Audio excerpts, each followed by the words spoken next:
What would you do if a peaceful family gathering turned into the beginning of an unspeakable tragedy?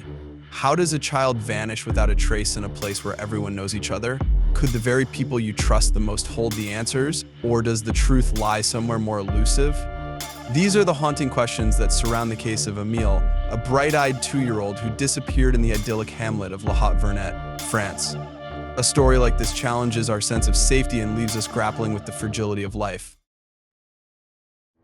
Houseville, true crime involving family. Every family has secrets, any family can cross the line. Hi, I'm Matt. Welcome to Houseville, where true crime meets the fragile bonds of family. Today, we're diving into a story that has left a small French village shrouded in mystery and heartbreak.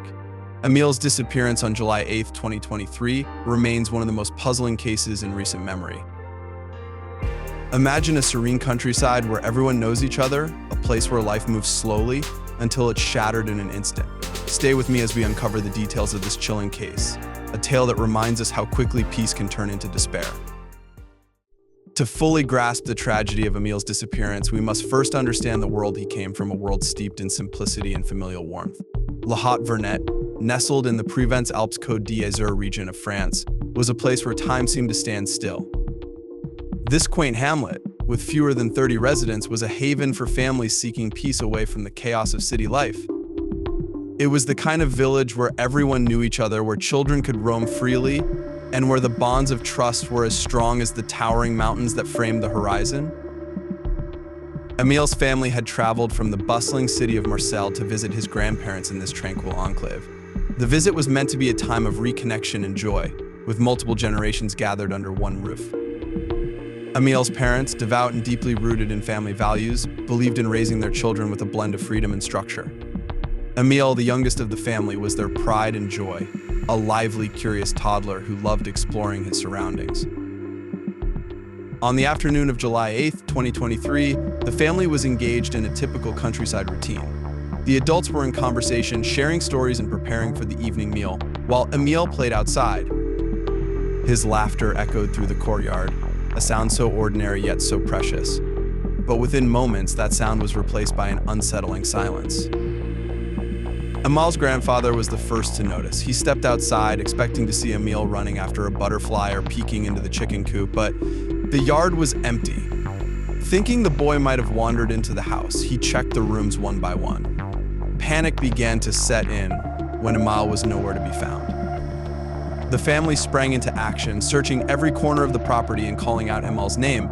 The grandparents, parents, and visiting relatives fanned out across the immediate area, their voices growing more frantic with each passing minute. Within an hour, it became clear that this wasn't a case of a toddler hiding for fun. Émile was gone. As dusk approached, the family contacted local authorities, who quickly mobilized a search team. What started as a small-scale operation soon escalated into one of the most extensive search efforts in the region's history. The community rallied together, with residents, firefighters, and police officers joining the search.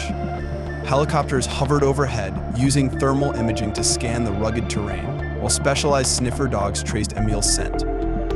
Volunteers formed human chains to comb through fields, forests, and rivers. The search spanned over 2,500 acres, yet it yielded nothing. The geography of La Haute-Vernette added to the complexity of the search. The hamlet was surrounded by dense forests, steep hills, and hidden ravines. For a 2-year-old, navigating such a landscape alone seemed nearly impossible. And yet, there was no evidence of an abduction, no tire tracks, no footprints, no signs of struggle. It was as if Émile had vanished into thin air. As days turned into weeks, the search for Émile revealed the depth of the tragedy and the complexity of the case. Initially, the possibility that Émile had simply wandered off into the rugged terrain seemed the most plausible. The thick forests surrounding La Haute-Vernette, with their steep ravines and hidden creeks, posed a dangerous landscape for a toddler. However, the absence of any trace, no clothing, no footprints, no physical evidence, challenged this theory. How could a 2-year-old simply vanish without leaving a single clue? The police intensified their efforts, expanding the search area and using increasingly sophisticated tools. Drones scanned the forest from above, while specialized dogs were deployed to trace scents that might have been missed. The effort was unprecedented, with resources poured in from neighboring regions. Yet, as the days passed, the hope of finding Émile alive began to fade. The focus soon shifted toward human intervention. Was it possible that Émile had been abducted? This chilling theory opened a floodgate of speculation. If someone had taken him, was it a stranger passing through the remote village, or could it have been someone closer to home? The quiet hamlet of La Haute-Vernette, known for its trust and close-knit community, suddenly found itself grappling with suspicion. Media outlets descended on the village, turning Émile's disappearance into a national story. Reporters camped outside the family's home, eager to catch any glimpse or comment. The scrutiny was relentless, with every detail of the family's life dissected. Were they negligent? Could their actions have contributed to Émile's disappearance? The media's intrusion added another layer of anguish for a family already consumed by grief and uncertainty. Within the village, tensions were rising. People who had lived alongside one another for decades began to view their neighbors with suspicion. The possibility that someone within their tight-knit community could be involved in such a heinous act was almost too much to bear. Yet, it was a question that couldn't be ignored. The police conducted interviews with nearly every resident, cross-referencing alibis and timelines. Meanwhile, theories began to grow more sinister. Some suggested that Émile's disappearance might have been an intentional act of harm, either as a targeted crime or a terrible accident that someone had tried to cover up. Others entertained more far-fetched ideas, from organized crime connections to occult rituals, fueled by whispers and rumors that gained traction online. Despite the speculation, the investigation was plagued by dead ends. Leads that seemed promising at first evaporated under scrutiny. Reported sightings of Émile in neighboring towns turned out to be false alarms. Tips called in by concerned citizens often led nowhere. The lack of progress began to take a toll on the investigators themselves, who faced mounting pressure from both the public and Émile's grieving family. Throughout it all, Émile's parents remained steadfast in their hope for answers. Publicly, they pleaded for anyone with information to come forward. Privately, they wrestled with an unbearable mix of guilt, despair, and unanswered questions. Their pain was palpable, and their resilience in the face of such unimaginable tragedy inspired both sympathy and controversy. As the case dragged on, it became clear that whatever had happened to Émile was not only a personal tragedy for his family, but also a profound loss for the community. La Haute-Vernette, once a symbol of pastoral peace, had become a place of unresolved heartbreak, a village haunted by the unknown. The investigation reached a critical turning point months after Émile's disappearance. The search teams had largely scaled back their operations, and the case had gone cold. Just as hope for resolution began to wane, a discovery brought the case back into sharp focus. On a crisp autumn morning, a local hiker familiar with the dense woods surrounding La Haute-Vernette stumbled across a chilling sight, a set of remains in a secluded, hard-to-reach area of the forest. The location raised immediate questions. This section of the forest had already been searched multiple times during the initial rescue efforts. How could this have been missed? Or, more disturbingly, had the remains been placed there later? The discovery shook the community to its core, reigniting fears and suspicions that had lingered since Émile's disappearance. Forensic analysis soon confirmed the worst the remains were those of Émile. The confirmation brought a profound wave of grief to his family, but it also reignited a sense of urgency in the investigation. The recovery of his remains posed new questions.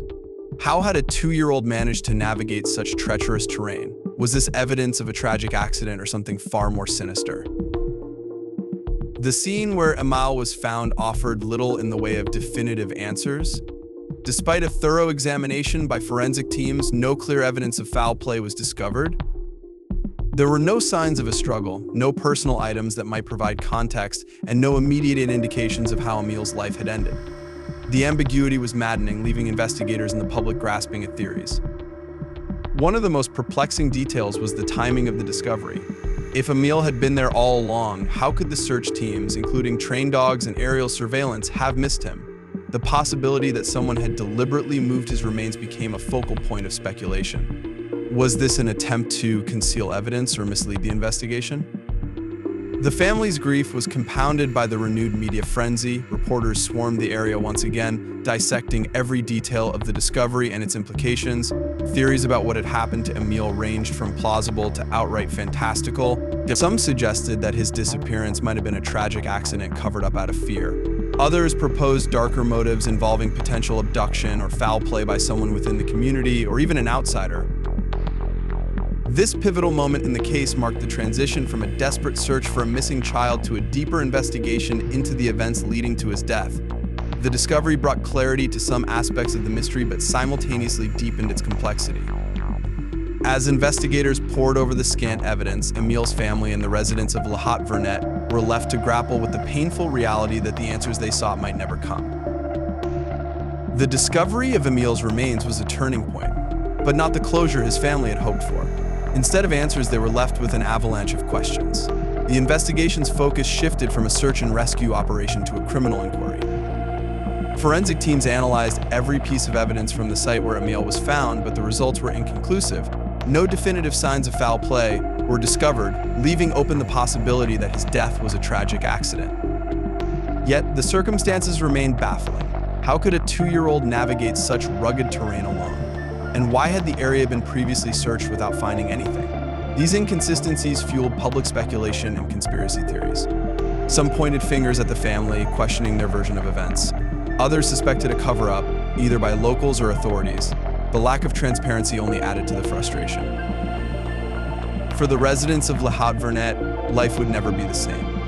The village, once known for its picturesque charm, became synonymous with tragedy. Families grew wary of one another, trust eroded by whispers and suspicions. Even those who had no connection to the case found themselves under scrutiny. The shadow of Émile's disappearance loomed large, a constant reminder of how quickly life can change. As we reflect on Émile's story, it's impossible not to feel the weight of this tragedy. A little boy's life cut short, a family's grief laid bare, and a community forever altered. Cases like these remind us of the fragility of life and the importance of cherishing every moment. They also highlight the complexities of human nature, our capacity for love, fear, and sometimes suspicion. If there's one takeaway from this story, it's the importance of coming together in times of crisis. Whether through acts of kindness, support, or simply listening, we can help each other navigate the darkest moments. Émile's story may never have all the answers, but it serves as a poignant reminder of the resilience of the human spirit.